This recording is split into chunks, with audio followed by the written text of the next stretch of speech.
가불고시원 체류기 박민규. 그 특이한 이름의 고시원이 아직도 그곳에 있는지는 알 수 없다. 물론 여타의 세상 일들이 그러하듯 있을 수도 없을 수도 있겠다는 생각이지만 설령 사라졌다 한들 또 그것이 누구의 탓도 아니니까 10년이란 세월이 흘렀다. 나는 잠시 고요한 감회에 젖어들었다. 그 고시원의 복도 끝방에서 살았던 적이 있다. 아주 오래전의 일이지만 분명한 사실이다. 이미 10년도 전의 일이지만 그 고시원의 유전자는 분명 나의 몸속에 이식되어 있다. 1991년의 봄에는 여러 가지 일들이 있었다. 살다 보면 여러 종류의 봄을 맞이하기도 하겠지만 정말이지 그런 봄은 처음이었다. 우선 봄이 오기 전 겨울에 아버지의 사업이 부도를 맞았다. 집안 곳곳에 차압 딱지가 붙고 빚쟁이들이 들이닥쳤다. 막대한 규모의 사기성 부도에다 지독한 사기를 친 주인공은 아버지의 친동생이었다. 물론 삼촌이란 얘기지만 그런 인간을 삼촌이라 부를 수는 없는 거겠지. 집은 사라지고 가족들은 흩어졌다. 부모님은 시골을, 형은 막노동판을, 나는 나대로 친구의 집을 전전하게 되었다. 한순간의 일이었다. 그리고 봄이 왔다. 봄이 되자 나의 기숙도 한계에 이르기 시작했다. 어느 날 친구의 가족들과 아침을 먹으려는데 유독 나만 계란 프라이가 빠져 있었다. 여긴 계란이 없네? 친구가 묻자 친구의 어머니가 대답했다. 글쎄 계란이 떨어졌지 뭐니. 별 생각 없이 잘 먹고 잘 먹었습니다. 인사를 하고 일어서는데 냉장고 위에 얹혀있는 두 판의 계란이 눈에 들어왔다. 등 뒤에서 친구의 여동생이 수저를 내려놓는 소리가 여느 때보다도 크게 들렸다. 방으로 돌아온 나는 곧 짐을 싸겠노라고 친구에게 얘기했다. 왜? 영문을 몰라 하는 친구에게 갈 곳이 있다고 얘기는 했지만 실은 눈과 입을 봉한 채 그 집에 기둥이나 문짝이라도 대고 싶은 심정이었다. 1층과 2층 도합 3대의 에어컨과 청동 보일러가 설치된 집이었다. 나는 우선 형을 찾아갔다. 미안해, 이게 전부야. 컨테이너 숙소 앞에서 자초지종을 들은 형은 말없이 30만 원을 챙겨주었다. 숙소의 주변에는 개나리가 한창이었다. 잘 다니던 회사를 형이 그만둔 이유는 차압 때문이었다. 월급에도 차압이 들어올 거란 사실을 알고서 일찌감치 사표를 쓴 것이다. 형의 퇴직금은 부모님의 생활비와 나의 등록금으로 고스란히 날아가 버렸다. 현실적으로 군대가 유일한 나의 도피처였지만 시력 때문에 보충력 판정을 받은 나로서는 그나마도 비빌 언덕이 아니었다. 도서관의 양지 바른 테이블 위에서 나는 한 마리의 달팽이처럼 느리고 끈적하게 생활정보지의 곳곳을 기어다녔다. 좀 초라하고 불편하고 부끄러운 기분이었지만 좀 초라하고 불편하고 부끄러우면 어때? 어차피 나는 기둥이나 문짝을 동경한 최초의 인간인데 갓 뽑아낸 밀크 커피처럼 봄볕은 따뜻했다. 월 9만 원 식사 제공, 선택의 여지가 없었다. 30만 원으로 얻을 수 있는 방은 이 지상에 존재하지 않았고 오로지 고시원이, 이름도 처음 들어본 고시원이란 곳이 유일하게 내가 갈 수 있는 곳이었다. 고시원 중에서도 가장 저렴한 갑을 고시원이 있었다. 그것은 단 한 푼의 보증금도 없이 이 어두운 세상을 밝혀주는 한 줄기 빛이었다. 바로 다음 날 나는 친구의 집을 나왔다. 컴퓨터를 제외하고는 너무나 간편한 짐이었으므로 그것은 이사라기보다는 이동에 가까운 것이었다. 그 이동마저도 친구가 차로 도와주었으므로 마치 가벼운 운동이라도 하는 기분으로 나는 이사에 임했다. 힘들면 언제든 다시 찾아오렴. 인사를 올리는 나에게 친구의 어머니는 그런 말씀을 하셨다. 학교에서 500m 떨어진 곳에 여러 개의 골목길을 꺾어 들어간 한적하고 초라한 외곽지대에 갑을 고시원은 자리하고 있었다.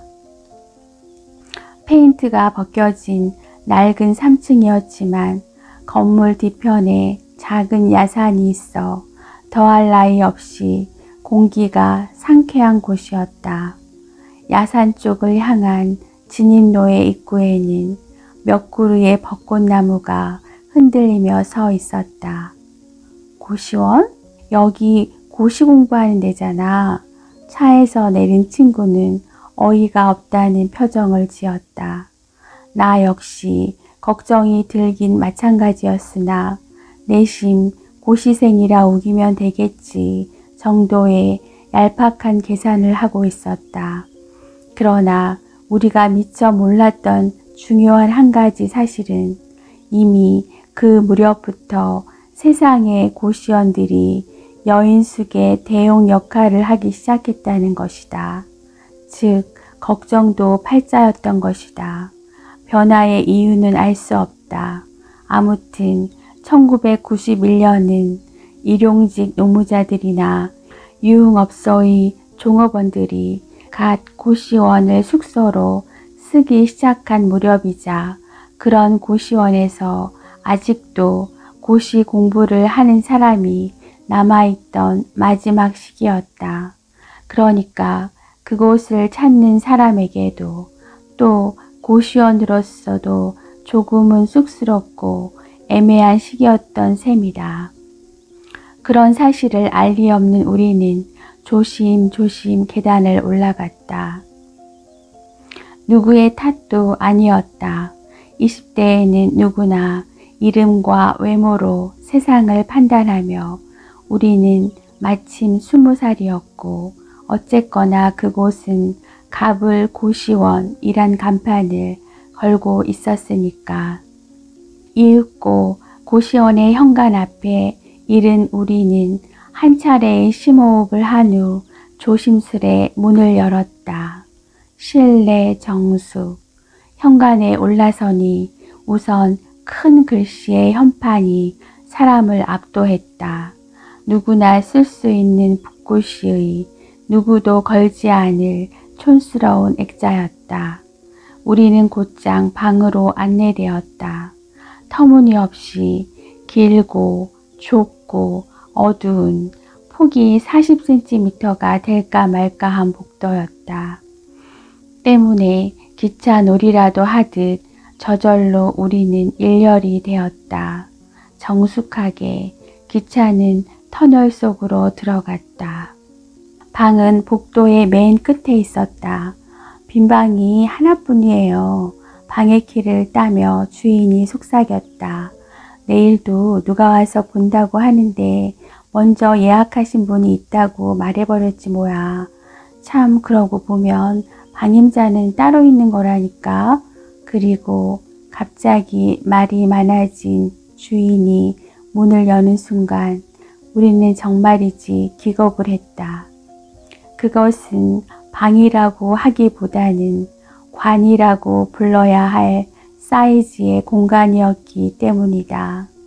망연자실 나는 두 발꿈치를 바닥에 내려놓았다. 요약하자면 도저히 다리를 뻗을 수 없는 공간에 책상과 의자가 놓여 있다. 그곳에서 공부를 한다. 그러다 졸음이 온다. 자야겠다. 그러면 의자를 빼서 책상 위에 올려놓는다. 책상 아래 이토록 드넓은 공간이 방의 면적을 고려할 때 참으로 드넓은 공간이라 말할 수 있다. 그 속으로 다리를 뻗고 눕는다. 잔다. 였다.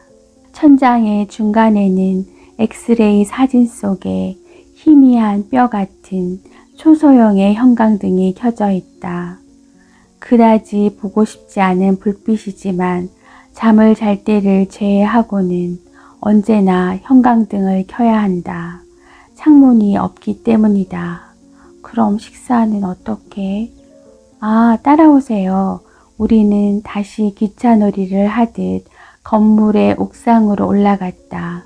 그곳엔 작은 옥탑방이 하나 있었고 그 속에 4인용의 식탁 하나와 대형 전기밥솥이 놓여 있었다.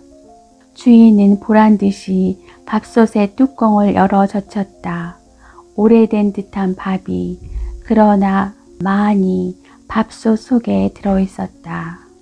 각자 반찬만 준비해서 언제든 먹으면 되는 거예요. 밥은 늘 있으니까. 또 개인 공간이라 여겨도 좋을 그만큼 협소하고 밀집된 공용의 세면장과 화장실, 휴게실이 있었는데 역시 공용의 세탁기와 고물 TV가 각기 한 대씩 비치되어 있었다. 참 휴지만큼은 각자가 사서 써야 해요. 물론 제가 구비를 해야 하는 건데 화장실에 두기만 하면 가져가 버리니 어디 감당을 할 수 있어야지. 그래서 그렇게 된 거니 이해 좀 해주세요. 첫 달치 방세를 건네고 장부의 신상을 기재하고 키를 넘겨봤던 그 순간 나는 갑자기 어른이 된 느낌이었고 왠지 이 세계에 대해 조금은 알게 되었다는 기분이 들었다. 나는 말없이 한 대의 컴퓨터와 5개의 가방을 방으로 나르기 시작했다. 복도와 거의 폭이 일치하는 모니터를 나르며 친구는 이렇게 속삭였다. 여기서 사람이 살 수 있는 거야? 듣는 사람에 따라 또 새겨듣기에 따라 화가 나거나 서운하거나 서러움이 북받치기에 충분한 말이었다. 그런데 그 말을 듣는 순간 나는 전혀 예상치 못한 뜻밖의 감정에 사로잡혔다. 이상한 일이었다. 나는 화가 나거나 서운하거나 서럽지 않고 대신 외로웠다. 이사는 그렇게 끝이 났다. 정말 괜찮은 거니? 길고 긴 담배 연기를 내뱉으며 친구가 물었다. 괜찮아. 나는 대답했다. 친구는 잠시 하늘을 응시하더니 말없이 차에 시동을 걸었다. 언덕을 내려선 빨간색 스포츠카의 후미가 사라지자 어디선가 완연한 봄바람이 불어왔다. 나는 다시 한 대의 담배를 더 피워 물었다. 진입로의 입구에서는 몇 그루의 벚꽃나무가 여전히 흔들리고 있었다. 그러니까 별일 아닌 듯 해도 여러 가지 일들이 있었던 1991년의 봄이었다. 돌이켜보면 왜 그렇게 화창한 봄이었을까? 첫날 밤 내 방문을 두드린 사람은 김 검사였다. 컴퓨터가 문제였는데 모니터를 놓으면 의자를 올릴 수 없고 즉 누울 수 없다는 결론이 나왔던 것이다. 그러나 선택의 여지가 없는 공간이어서 금세 해답을 찾을 수 있었다. 나는 다리를 펴지 않기로 했다. 결심을 하고 보니 과연 새우잠이 건강에도 좋다는 얘기를 어디선가 들은 듯도 했다. 그럴 수도 있겠지. 스스로를 위로하고 보니 어느새 밤이었다. 그 첫날 밤은 아직도 생생하다. 너무나 검소하고 청빈해서 거룩한 밤이었다. 잠이 오지 않은 나는 조용히 가방을 뒤졌고 세 번째 가방의 옆구리에서 워크맨을 찾아냈다. 그런데 이어폰이 보이지 않았다.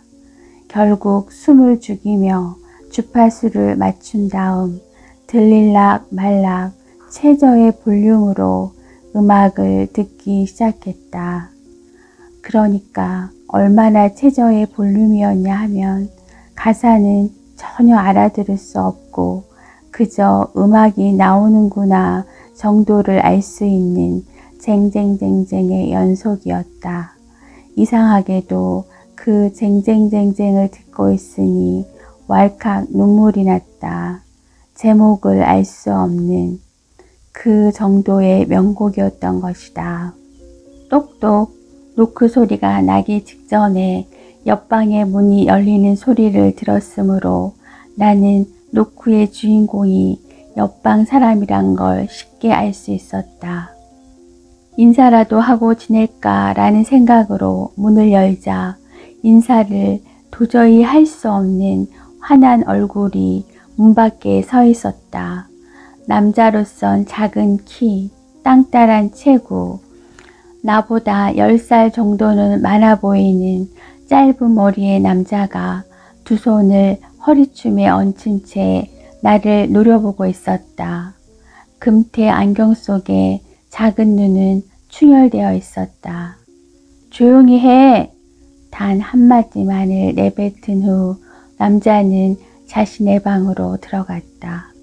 나는 조용히 문을 닫은 후 뭔가 큰 잘못을 저질렀다는 생각에 불을 끄고 몸을 웅크린 후 잠을 잤다. 물론 잠이 올 리 없었지만 잠을 자야 한다고 열심히 생각했다. 나는 노력했다. 다음 날 아침에는 주인 아줌마가 나를 보자고 했다. 아줌마는 어젯밤의 일을 소상히 알고 있었고 이런저런 충고에 이런저런 협조를 아울러 부탁했다. 요컨대 문제의 옆방 남자는 이 고시원 최후의 진짜 고시생이었으며 그런 이유로 실내 정숙에 각별한 신경을 써달라는 얘기였다. 아줌마는 그를 김 검사라고 불렀다. 조심하겠습니다. 뭔가 할 말이 있다는 기분도 들었지만 대체로 나는 내가 처하게 된 이 특수한 상황을 현실로서 받아들이기로 마음먹었다. 그날 이후 1cm 두께의 베니어판을 사이에 둔 나와 김 검사의 동거가 시작되었다. 정말이지 동거가 아닐 수 없다고 나는 생각했다. 내 쪽에서도 책상을 구르는 볼펜의 소리라든지 또 훌쩍 코를 들이키는 소리 같은 것을 너무나도 생생히 들을 수 있었기 때문이다. 때문에 가끔 미치도록 쟁쟁쟁쟁이 그리울 때도 있었지만 무섭게 충혈된 작은 눈을 떠올리며 꿀꺽 침을 삼키고는 했다. 나는 점점 조용한 인간이 되어갔다. 주의를 기울여 보면 인간의 몸에선 참으로 여러 가지의 소리가 난다. 한마디로 인간은 꽤나 시끄러운 동물이다. 김 검사의 성격은 그야말로 예민한 편이어서 나의 몸이 아주 작은 소리를 내기만 해도 불쾌한 기색을 여지없이 드러내고는 했다. 결국 나는 소리가 나지 않는 인간이 되었다. 어느 순간인가 저절로 그런 능력이 몸에 배게 된 것이다. 거의 소리를 내지 않는 기술을 터득하게 되었다. 그 한 달이 가장 힘들고 외로웠던 시기였다. 계절이 봄이란 이유로 히터를 전혀 가동하지 않았으므로 실제 방 안의 체감 온도는 몹시도 추운 편이었다. 그리고 나는 늘 혼자였다. 그 좁고 외롭고 정숙하고 정숙해야만 하는 방 안에서 나는 웅크리고 견디고 참고 침묵했고, 그러던 어느 날 인간은 결국 혼자라는 사실과 이 세상은 혼자만 사는 게 아니란 사실을 동시에 뼈저리게 느끼게 되었다. 모순 같은 말이지만 지금도 나는 그렇게 믿고 있다. 아무튼 말이다. 그 한 달이 지나자 나는 그럭저럭 고시원에서의 생활에 나름대로 적응을 해 나가기 시작했다. 예를 들어 양치질을 하고 있는데 등 뒤의 화장실에서 우렁찬 소변 소리가 들려도 무감각할 수 있었고, 그 문이 벌컥 열리며 여자가 튀어나와도 놀라지 않게 되었다. 또 반대로 내가 화장실에 있을 때 누군가 세수를 하는 소리가 들려도, 또 문을 열고 나왔을 때 그가 여자였다 해도 담담하게 그 곁을 지나칠 수 있었다. 모쪼록 그런 시기였다. 나는 내 치약과 칫솔, 비누와 수건들을 챙기는 요령을 익혔고, 언제 한번 새벽에 휴지가 떨어져 고통을 겪었던 후로 언제나 휴지가 떨어지지 않게 주의했으며, 내 빨래를 남의 빨래와 섞이지 않게 넣는 기술과 오래된 밥을 먹는 방법을 터득했고, 시장에 맛있는 반찬 가게와 가장 가까운 공중전화의 위치를 알게 되었다. 학교 생활에도 많은 변화가 있었다. 나는 장학금을 타기 위해 정말 열심히 공부를 했고, 닥치는 대로 아르바이트를 했으며, 어느 날 담당 교수로부터 넌 참 눈에 띄지 않는다 란 얘기를 들었으며, 조교로부터 애늙은이 라는 소리를 다 듣고, 1학년의 여자 후배들로부터 걸음걸이가 우아하다 란 얘기를 들었다. 그럴 수도 있겠지. 나는 고개를 끄덕였다. 어느덧 계절은 초여름으로 접어들고 있었다. 시간이 흐르자 고시원의 사람들과도 꽤나 안면을 트게 되었다.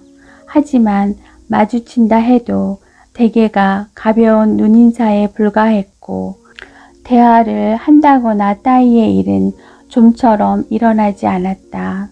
나중에 알게 된 사실이지만 이들은 대부분 자신의 처지를 부끄러워하는 인간들이었다. 그래서 가능한 마주치지 않고 서로를 피하는 게 이곳의 예절이었다. 의외로 씩씩한 것은 여자들이었다. 세면장 겸 화장실에서 마주쳐도 여자들은 언제나 당당했고, 자신의 볼일을 척척 다 보고 서로의 방을 오가며 소곤소곤 환담을 나누기도 하고, 함께 장을 보러 가는가 하면 그 좁은 옥탑방에서 몇몇이 어울려 즐겁게 식사를 하고 웃기까지 했다. 아니, 웃었다. 옥상에 나와 담배를 피던 나는 하마터면 소리를 지를 뻔했다. 그곳에서 웃는다는 것은 그만큼이나 희귀한 일이었다. 그녀들의 웃음소리를 들으며 나는 그래도 이 세상을 유지하고 있는 것은 여자들이 아닐까 라는 생각을 했다. 건강한 것은 여자들이다. 과연 남자들만의 세상이란 생각만 해도 부끄러운 것이었다. 서로가 서로의 낯을 쳐다볼 수 없을 만큼이나 말이다. 이곳에서 자신을 부끄러워하지 않는 남자는 오직 김검사뿐이었다. 그는 언제나 당당했고 누구 앞에서나 꼿꼿했으며 무엇을 해도 늘 열심이었다. 새벽 6시와 밤 9시엔 어김없이 옥상에 올라와 맨손 체조를 했고, 밥 먹을 시간이 되면 식탁에 누가 있더라도 당당히 자신의 반찬을 늘어놓았다. 그것은 뭐랄까 보는 사람이 민망할 정도의 당당함이었다. 김 검사는 법대 출신이라는 자존심과 주인 아줌마의 각별한 대우가 늘 자리 잡고 있었다. 물론 나이로도 가장 연장자임이 분명했지만 그는 자신이 필요할 때 늘 대부분의 사람들에게 명령조에 반말을 썼다. 그는 완전한 검사였다. 그와 마주칠 때마다 나는 꼬박꼬박 인사를 했다. 아르바이트를 하던 호프에서 그를 만난 적이 있었다. 인사를 하던 나도 놀랐고 인사를 받던 그도 상당히 얼굴을 붉혔다. 잘은 몰라도 뭔가 흐트러진 모습을 남에게 들켰다는 표정이었다. 안주도 없이 혼자 처량히 술을 마시고 있었기에 나는 주방장 형에게 부탁해 오징어를 내다 주었다. 서비스예요. 대수롭지 않다는 표정으로 그는 고개를 까딱했다. 이를 핑계로 맞은편 자리에 앉은 나는 오징어의 다리를 뜯으며 이런저런 얘기들을 늘어놓기 시작했다. 물론 이유가 있어서였다. 우선 집안의 몰락에 대해 자세한 설명을 한 후 과연 법적으로 아버지의 빚을 우리가 갚아야만 하는 것인가? 과연 법적으로 그런 의무가 있는 것인가? 과연 법적으로 죽을 때까지 빚을 갚아야 하겠는가? 등의 평소 억울하고 답답했던 의문점들을 낱낱이 고해바쳤다. 뚱하니 나의 하소연을 듣고 있던 그의 대답은 너무나 짧고 간단했다. 돈을 빌렸으면 갚아야지. 인간은 누구나 밀실에서 살아간다. 이하 동문이다. 라는 낙서를 화장실 벽에서 발견한 것은 아마도 추석 무렵이었을 것이다. 눈에 잘 띄지 않는 구석 모퉁이에 깨알 같은 글씨로 적혀 있었고 이미 희미해진 아주 오래전의 낙서였다. 인간은 누구나 밀실에서 살아간다는 검은 볼펜으로 낙서의 주인공은 이곳에서 꽤나 많은 사색을 한 듯 했다. 그럴 수도 라고 나는 생각했다. 무렵에 나는 여러 가지로 지쳐 있었다. 장학금을 받아내긴 했으나 과중한 아르바이트와 정숙의 스트레스가 알게 모르게 심신을 지치게 했다. 늘 이런 곳에서 잠을 자야 하다니 이건 마치 달기 아닌가. 아침에 눈을 뜨면 그런 생각이 들고는 했다. 그 작은 방 안에서 아무것도 할 수 없었다. 말 그대로 잠만 잘 뿐이었다. 상체와 하체를 동시에 움직이는 행동이 거의 불가능하기 때문에 나중엔 결국 움직임 자체가 거의 없어지게 된다. 다리를 뻗을 수 없으니 늘 어딘가가 뭉쳐있는 느낌이고 몸은 점점 나무처럼 딱딱해져 간다. 마치 가구 같다. 아닌 게 아니라 늘 그 자리에 붙박이인 오래된 가구처럼 말이다. 1cm 두께의 베니어로 나뉘어진 칸칸마다 빼곡히 남자나 여자들이 들어차 있다. 잠을 자고 생각을 하고 살아간다. 생각할수록 그것은 하나의 장관이다. 뭔가 통해 있고 비릿하고 술렁이는 느낌이다. 문은 늘 잠겨 있고 창문은 없다. 그저 질식을 하지 않는 것이 신기할 따름이다. 나의 폐는 이미 퇴화된 게 아닐까? 어느새 나는 아가미 호흡과 같은 것을 하고 있는 게 아닐까? 기포와 같은 것이 방 속을 두둥 떠다니는 것을 본 듯한 기분도 들었다. 그것은 무엇이었을까? 가구로 변해버린 육신을 잠시나마 이탈해 있던 나의 지치고 고단한 영혼이었을까? 이미 그 무렵엔 지칠 때까지 일을 하거나 일이 없는 날이면 회의라도 하다가 말 그대로 들어와 잠만 자는 것이 습관이 되었다. 다리를 쭉 편다는 것은 얼마나 근사한 일이란 말인가. 그럼에도 불구하고 나는 언제나 나의 밀실로 스며들고는 했다. 이유는 바로 컴퓨터 때문이었다. 여름이 끝나갈 무렵 고시원에서 절도 사건이 있었다. 경찰이 와 수사를 벌였지만 범인은 잡히지 않았다. 아줌마는 누차 문단속을 강조했고 맡기지 않은 귀중품의 분실은 목욕탕에서도 책임지지 않는다는 사뭇 법적인 얘기를 장황하게 늘어놓았다. 알았노라고 나는 대답했다. 모두가 내부인의 소행이라고 믿고 있었다.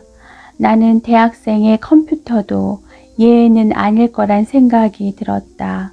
당시로선 어딜 내놔도 빠지지 않는 고급 기종의 컴퓨터였다. 그리고 그것은 이 험난한 세상에서 가진 나의 전 재산이었다. 이마저 없어진다면 나는 그야말로 빈털털이란 생각이 들었으므로 결국 어떤 일이 있어도 나는 나의 밀실로 돌아오곤 했었다. 누구나 자신의 전 재산이 자신의 전부라 믿게 마련이다. 나 역시 그랬단 생각이다.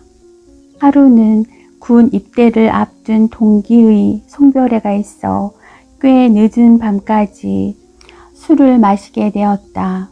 결국엔 컴퓨터가 떠올랐다. 나는 말없이 술자리를 빠져나왔다. 자정의 언덕길은 어둡고 쌀쌀하고 고요했다. 야산의 진입로 근처에서 누군가 흐느끼는 소리가 들려왔다. 술 기운 탓이었을까? 나도 몰래 소리가 나는 쪽으로 다가서게 되었다. 전구를 교체할 시기를 훨씬 넘긴 가로등 아래서 확실히 어떤 남자가 소리를 죽여 흐느끼고 있었다.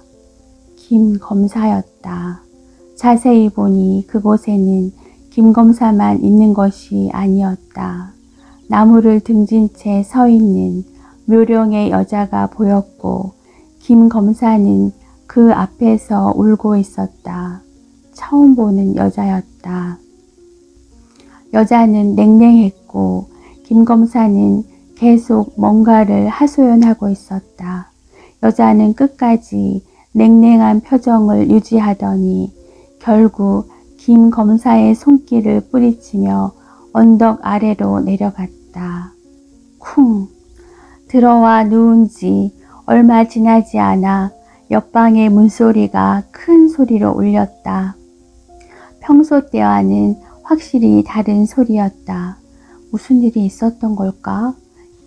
김 검사에겐 또 어떤 사연이 있는 걸까? 그 여자는 누구였을까? 아주 작은 소리로 계속해서 훌쩍이는 소리가 삼투압에 의해 베니어의 세포막을 넘어 내 방까지 스며들었다. 그것은 마치 멀리서 들려오는 슬픈 벌레의 울음 같았다. 그 후 겨울이 왔을 때 나는 북극곰만큼이나 말이 없는 인간이 되어 있었다. 김 검사는 그의 고시에서 낙방을 했고 나머지 사람들은 여전히 스스로를 부끄러워하며 눈을 마주치려 하지 않았다. 그 특이한 이름의 고시원이 아직도 그곳에 있었으면 좋겠다. 세월이 흘렀다. 그 후 나는 그곳에서 1년 반을 더 살았다. 도합 2년 6개월이란 세월을 그곳에서 보낸 것이다. 그런 곳에서 2년 6개월을 살다니 거짓말 같은 얘기가 아닐 수 없다. 그리고 10년이란 세월이 지나갔다. 김 검사는 다음 해의 고시에서도 낙방을 했다. 그리고 그 다음은 알 수 없다.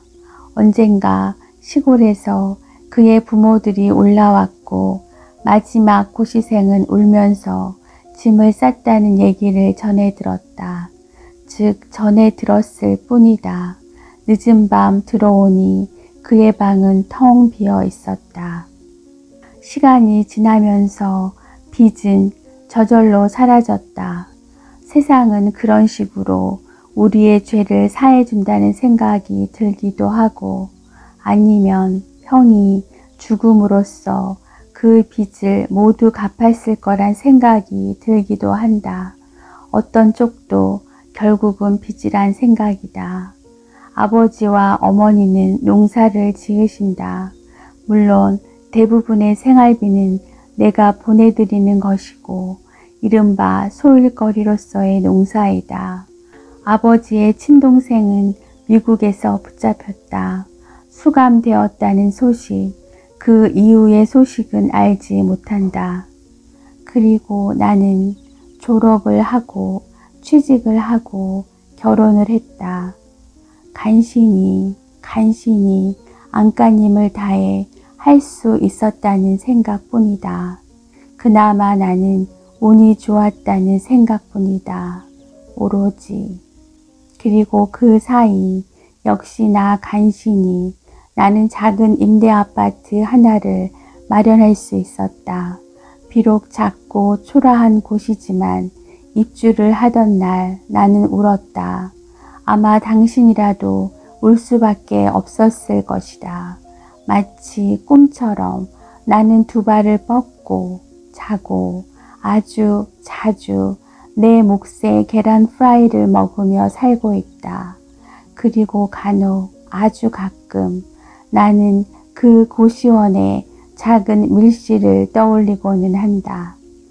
그러니까 어제처럼 마치 정숙이란 이름의 여자와 동거를 하는 기분이었어. 늘 정숙해야 했거든. 놀랍게도 맥주를 마시며 어젯밤 나는 아내에게 그런 농담을 던지기까지 했다. 아내는 웃었고 그럼 지금은 어때? 라고 묻기를 결코 빼먹지 않았다. 글쎄 지금은 어떨까? 물론 천국이지 라고 말하던 그 순간 나는 불현듯 그 특이한 이름의 고시원이 아직도 그곳에 있었으면 좋겠다는 생각을 했다. 이유는 알 수 없다. 아내가 잠든 후 나는 조용히 침대를 빠져나왔다. 베란다의 창을 열자 15층에 넓고 강활한 밤하늘이 시원하게 펼쳐져 있었다. 저 빛들은 무엇일까? 두둥실, 마치 기포와 같이 잔뜩 무리를 지어 떠 있는 저 빛들은 어쩔 수 없이 이 세계를 빠져나가야 했던 죽은 이들의 동정어린 시선일까? 아니면 이 가구와 같은 삶을 잠시나마 이탈한 살아있는 우리들의 지치고 고단한 영혼들일까? 담배를 피우며 나는 생각했다. 어쨌거나 그 특이한 이름의 고시원이 아직도 그곳에 있었으면 좋겠다. 이 거대한 밀실 속에서 혹시 실패를 겪거나 쓰러지더라도 또 아무리 가진 것이 없어도 그 모두가 돌아와 잠들 수 있도록 그것이 비록 웅크린 채라 하더라도 말이다.